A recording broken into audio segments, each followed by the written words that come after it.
Les professionnels de santé vont debout contre la fin du stationnement gratuit pendant leurs interventions. Mygales, scorpions et autres animaux venimeux, nouveaux pensionnaires du musée des Confluences pour une exposition sur les poisons.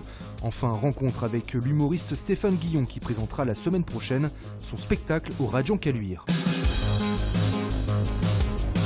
De l'incompréhension, pourquoi, parce que ça on n'arrive pas à comprendre pourquoi c'est fait de cette manière-là. De l'injustice, oui, parce on fait déjà plein de choses. Polémique chez les professionnels libéraux de santé. Désormais à Lyon, caducés ou pas, ils doivent payer leur stationnement pendant leur visite à domicile. La ville leur réserve un abonnement spécial de 120 € annuels avec la première heure et demie gratuite en s'identifiant grâce à son téléphone. Il y a toute une procédure qui nous bribe. Parce que c'est tellement compliqué. À la base, il faut déjà un smartphone. Quand on n'en a pas, on fait comment ? Après, c'est vraiment refaire la même chose, aller 10, 15, 20 fois dans la journée, voire plus. De son côté, la ville justifie cette mesure face aux abus constatés.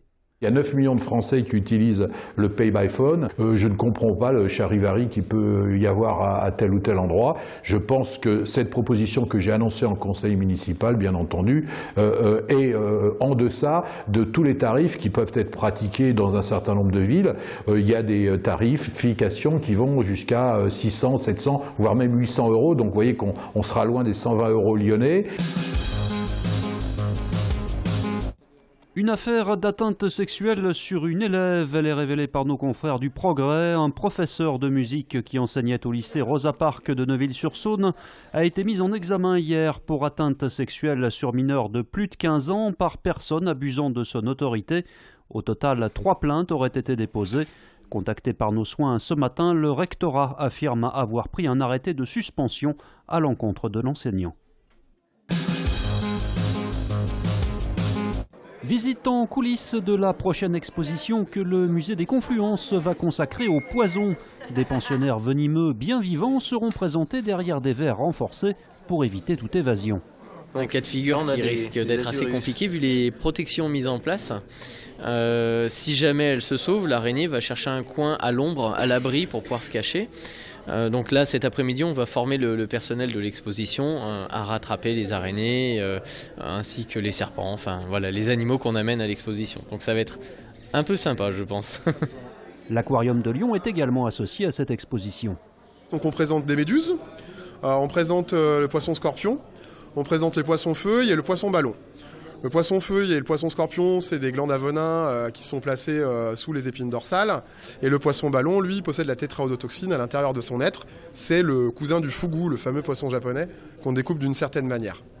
Le thème du poison est évoqué de façon très large dans l'exposition. La présentation des animaux ne constitue qu'une partie.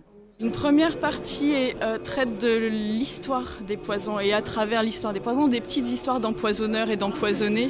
On croise à la fois l'histoire, les sciences naturelles comme vous le voyez, on parle aussi des poisons d'aujourd'hui et on voit dans l'exposition aussi comment ces poisons qu'on pense dangereux et qui sont nocifs évidemment, peuvent aussi parfois nous soigner. L'exposition Vénénum, un monde empoisonné est à voir du 15 avril au 7 janvier prochain. Même à huis clos, l'OL fait le spectacle. Les Lyonnais se sont imposés mercredi soir face au FC Metz 3-0. Match reporté suite à des jets de pétards sur la pelouse en décembre dernier et joué hier dans un stade Saint-Symphorien vide. Un peu bousculé en première mi-temps, c'est au retour des vestiaires que les hommes de Bruno Genesio ont trouvé la faille par Lacazette à la 54e minute, Ferry à la 87e et enfin Tolisso à la 90e minute. Grâce à cette victoire, l'OL se donne un peu d'air dans la course à la 4e place en reprenant 7 points d'avance sur son poursuivant, Marseille. L'Angola, taux de mortalité infantile 180%. Pour un retour express, c'est la destination de rêve. L'humoriste Stéphane Guillon présente au Radjan de Caluire son spectacle intitulé Certifié conforme. On a imaginé un spectacle qui puisse plaire à tout le monde, ce qui est une utopie.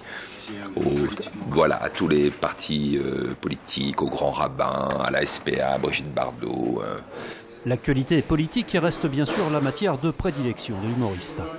En tant que citoyen, ça ne m'amuse pas spécialement de voir ce qui se passe. En tant qu'humoriste, c'est vrai qu'on a de la matière et en même temps, je dirais que quand les choses sont trop outrancières, c'est toujours difficile de les traiter. Il faut trouver le bon décalage. Ils sont souvent plus drôles que nous. Parfois, il suffit juste de les citer pour provoquer le rire. Stéphane Guillon qui garde une petite tendresse pour la ville de Lyon.